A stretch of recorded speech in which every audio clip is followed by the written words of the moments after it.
ఒక్కో పరిణామం చకచకా మారిపోతుంది అనడానికి సజీవమైనటువంటి సాక్ష్యం ఎలన్ మాస్క్‌కి సంబంధించి తాజాగా జరిగినటువంటి పరిణామం.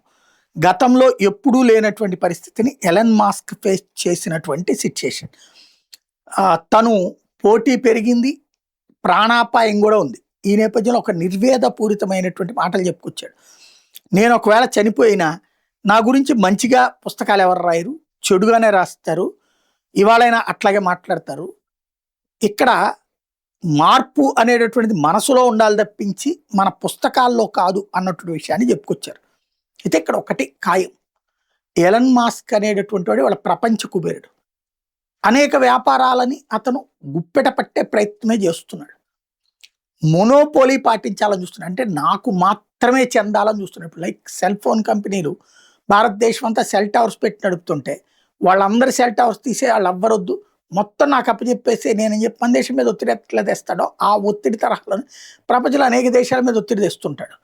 అలాంటి కారణంగా పుస్తకాల్లో నెగిటివ్గానే రాస్తారు. కానీ అతని బుర్రని తక్కువ అంచనా వేయడానికి వెళ్ళేది. సంస్థగా ఎస్టాబ్లిష్ కాల, సంస్థగా నడుస్తుంది.